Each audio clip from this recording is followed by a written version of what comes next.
Trending Tamil news நண்பர்களுக்கு வணக்கம். வீடியோக்குள்ளே போகிறதுக்கு முன்னாடி மறக்காமல் சேனலை சப்ஸ்கிரைப் பண்ணிக்கோங்க. இந்த வீடியோக்கு ஒரு லைக் பண்ணிவிட்டு உங்களுடைய கருத்துக்களை கமெண்ட் செக்ஷனில் பதிவிட்டுருங்க. சட்டமன்ற தேர்தல் நெருங்கும் நேரத்தில் அதிமுகவில் ஓபிஎஸ்ஐ சேர்க்க திட்டம். பங்குச்சந்தை கடும் வீழ்ச்சி, ரூபாய் 27 லட்சம் கோடிக்கு மேல் இழந்த முதலீட்டாளர்கள். முதலமைச்சர் ஆலோசனை கூட்டத்தில் பங்கேற்ற செங்கோட்டையன். பிரபாகரன் படத்தை சீமான் பயன்படுத்த தடை விதிக்க கோரி ஹைகோர்ட்டில் மனு. விற்பனைக்கு அல்ல, எலான் மாஸ்கின் $97.4 பில்லியன் ஆப்பை நிராகரித்த ஓபன் ஏஐ. இது குறித்த செய்திகளை தான் இன்னைக்கு இந்த வீடியோல நம்ம பார்க்க போறோம். சட்டமன்ற தேர்தல் நெருங்கும் நேரத்தில் அதிமுகவில் ஓபிஎஸ்ஐ சேர்க்க திட்டம். தமிழகத்தில் அடுத்த ஆண்டு நடைபெற உள்ள சட்டமன்ற தேர்தலை சந்திக்க அனைத்து கட்சிகளும் தயாராகி வரும் நிலையில் உள்கட்சி மோதலால் அதிமுக தவித்து வருகிறது.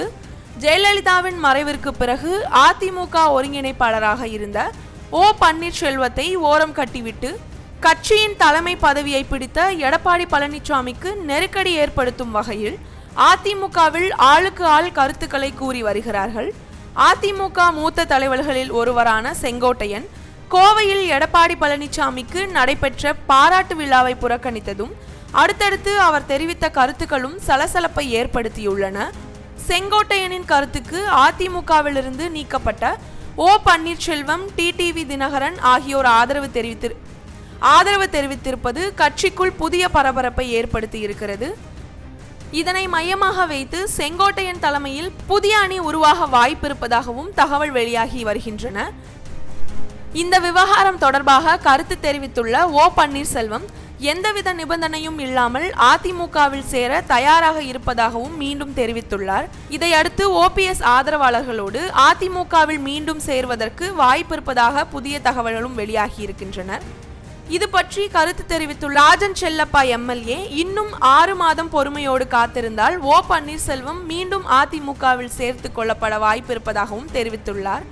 இப்படி ஓபிஎஸ்ஐ சேர்க்கும் விவகாரம் அதிமுகவில் மீண்டும் பேசும் பொருளாக மாறியுள்ள நிலையில் இது பற்றி அதிமுக முன்னணி நிர்வாகி ஒருவரிடம் கேட்டபோது அவர் கூறியதாவது: அதிமுகவில் எடப்பாடி பழனிசாமியின் தலைமையை ஏற்றுக்கொண்டு பிரிந்து சென்றவர்கள் மீண்டும் கட்சியில் சேர முன்வந்தால் அவர்களை நிச்சயம் வரவேற்க வேண்டும் என்பதில் 2ஆம் கட்ட தலைவர்கள் உறுதியுடனேயே உள்ளனர். எடப்பாடி பழனிசாமியும் பிரிந்து சென்றவர்கள் மீண்டும் கட்சியில் வந்து சேர்ந்தால் அவர்களை அரவணைத்துக் கொள்ள வேண்டும் என்றே அறிவுறுத்தியுள்ளார். ஆனால் ஓ பன்னீர்செல்வம் விஷயத்தில் மட்டும் எடப்பாடி பழனிசாமி இன்னும் மனம் இறங்காமலேயே இருந்து வருகிறார். ஏனென்றால் ஓபிஎஸ்ஸின் கடந்த கால நடவடிக்கைகள் அப்படி இருந்து உள்ளன.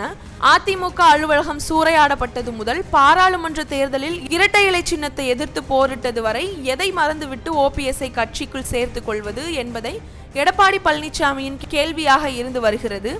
இருப்பினும் அவரது மனதை மாற்றி ஓபிஎஸ்ஐ மீண்டும் கட்சியில் சேர்த்து உரிய மரியாதையை கொடுக்க வேண்டும் என்கிற கருத்து அதிமுகவில் உள்ள முக்கிய தலைவர்களில் விருப்பமாகவே இருந்து வருகிறது. எடப்பாடி பழனிசாமிக்கு மிகவும் நெருக்கமாக உள்ள முன்னணி நிர்வாகிகள் இது பற்றி அவரிடம் தொடர்ந்து எடுத்து கூறியுள்ளனர்.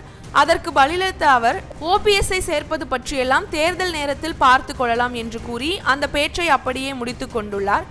இருப்பினும் பிரிந்து சென்றவர்களை மீண்டும் கட்சியில் சேர்த்து கொண்டால் மட்டுமே அடுத்த ஆண்டு நடைபெற உள்ள சட்டமன்ற தேர்தலில் நம்மால் மீண்டும் வெற்றி பெற முடியும் என்பதையும் 2ஆம் கட்ட தலைவர்கள் அதிமுக தலைமையிடம் எடுத்து கூறியுள்ளனர்.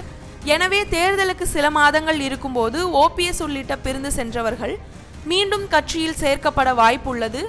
ஆனால் இதற்கு இறுதி முடிவை எடப்பாடி பழனிசாமியே எடுப்பார் என்று அவர் தெரிவித்துள்ளார். அதே நேரத்தில் சசிகலா, டிடிவி தினகரன் உள்ளிட்டோரை மீண்டும் அதிமுகவில் சேர்த்துக் கொள்வது தொடர்பாக பெரிதாக யாரும் குரல் கொடுக்கவில்லை என்றும் அந்த நிர்வாகி தெரிவித்துள்ளார். இந்திய பங்குச்சந்தை தொடர்ச்சியான சரிவை சந்தித்து வருகிறது. முதலீட்டாளர்கள் கடந்த 8 வர்த்தக அமர்வுகளில் ரூபாய் 27 லட்சம் கோடிக்கு மேல் இழந்துள்ளார்கள் என தகவல் வெளியாகியுள்ளது. பிப்ரவரி 5 அன்று ரூபாய் 4,28,3611.66 கோடியாக இருந்த மொத்த சந்தை மூலதனம் அடுத்த 8 வர்த்தக அமர்வுகளில் சரிவுக்கு பிறகு 4,99,281.11 கோடியாக குறைந்துள்ளது. இந்த கட்டத்தில் சந்தை ரூபாய் 27 லட்சம் கோடிக்கு மேல் இழந்துள்ளது. கடந்த 8 வர்த்தக அமர்வுகளில் சென்செக்ஸ் குறியீடு கிட்டத்தட்ட 3% சரிந்துள்ளது. தொடர்ந்து அந்நிய முதலீட்டு வெளியேறுதலில் அமெரிக்காவின் புதிய வரி விதிப்பு போன்றவை இந்திய பங்குச்சந்தை சரிவுக்கு முக்கிய காரணமாக மாறியுள்ளது. முதலமைச்சர் ஆலோசனை கூட்டத்தில் பங்கேற்ற செங்கோட்டையன், மாநிலத்தில் செயல்பட்டு மத்திய அரசு திட்டங்களை எவ்வாறு செயல்படுகிறது, மக்களுக்கு எந்த வகையில் சென்று சேர்க்கிறது என்பது பற்றியும், ஊரக வளர்ச்சி மற்றும் ஊராட்சி துறையில் மாநில அளவிலான வளர்ச்சி ஒருங்கிணைப்பு மற்றும் கண்காணிப்பு குழுவான தீஷா கமிட்டி கண்காணித்து வருகிறது. இந்த கமிட்டியின் தலைவரான முதலமைச்சர் மு.க.ஸ்டாலின் செயல்பட்டு வருகிறார். இந்த குழுவில் ஆலோசனை கூட்டம் தலைமை செயலகத்தில் நடைபெற்றது.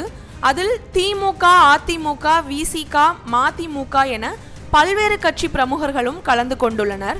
கூட்டத்தில் தலைமைச் செயலாளர் முருகானந்தம், அமைச்சர் பெரியசாமி, எம்பிகள் டி.ஆர். பாலு, செங்கோட்டையன், மாணிக்கம் தாகூர், துரை வைகோ, திருமாவளவன், நவாஸ்கனி, எம்எல்ஏ எழிலன் உள்ளிட்டோர் கலந்து கொண்டனர்.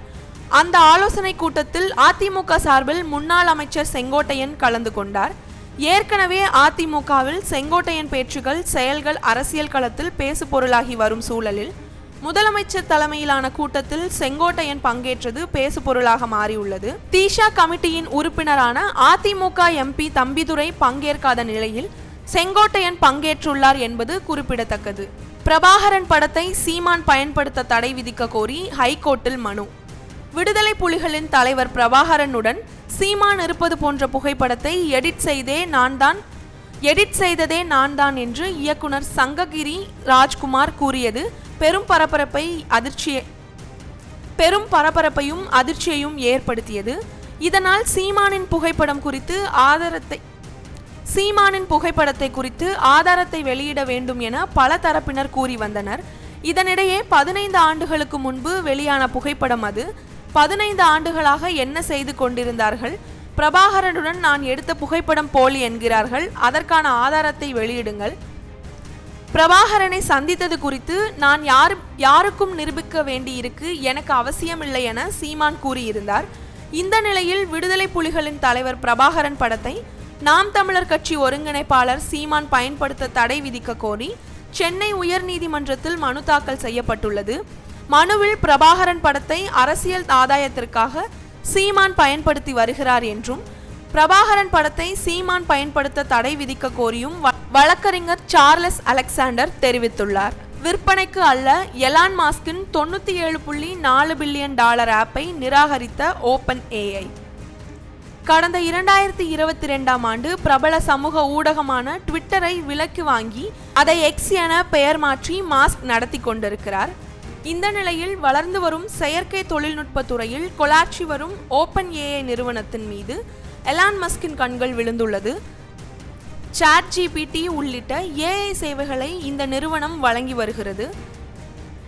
இதன் தலைமை நிர்வாக அதிகாரியாக சாம் ஆல்ட்மேன் உள்ளார். 2015இல் ஓப்பன் ஏஐ நிறுவனத்தை தொடங்கியவர்களில் எலான் மஸ்கும் ஒருவர். ஆனால் 2018 கருத்து வேறுபாடு காரணமாக அதிலிருந்து வெளியேறியுள்ளார். இந்த நிலையில் 8 ஆண்டுகளுக்கு பின் எலான் மஸ்க் மற்றும் அவரது முதலீட்டாளர்கள் குழுவினர் ஓப்பன் ஏஐ நிறுவனத்தை வாங்க ஆர்வம் காட்டி வருகின்றனர். ஓப்பன் ஏஐ நிறுவனத்தை $97.4 பில்லியன் கொடுத்து வாங்க எலான் மஸ்க் மற்றும் அவரது முதலீட்டாளர்கள் குழு அந்நிறுவனத்திடம் ப்ரப்போஸ் செய்துள்ளது. இந்த நிலையில் எலான் மஸ்கின் ப்ரப்போசலை ஓப்பன் ஏஐ நிறுவனம் நிராகரித்துள்ளது. ஓப்பன் ஏஐ விற்பனைக்கு அல்ல எனவும் அந்த நிறுவனம் தலைவர் பிரெட் டெய்லர் தெரிவித்துள்ளார். இதனிடையே எலான் மஸ்கின் கோரிக்கையை தொடர்பாக ஓப்பன் ஏஐ சிஇஓ சாம் ஆல்ட்மேன் தனது எக்ஸ் பக்கத்தில், வேண்டாம் நன்றி, வேண்டுமானால் எக்ஸ் தளத்தை $9.74 பில்லியன் நாங்கள் வாங்க தயாராக இருக்கிறோம் என்று கிண்டலாக தெரிவித்துள்ளார் என்பது குறிப்பிடத்தக்கது. இது போன்ற செய்திகளை தினம்தோறும் தெரிஞ்சுக்கிறதுக்கு மறக்காம ட்ரெண்டிங் தமிழ் நியூஸ் சேனலை சப்ஸ்கிரைப் பண்ணிக்கோங்க. நன்றி.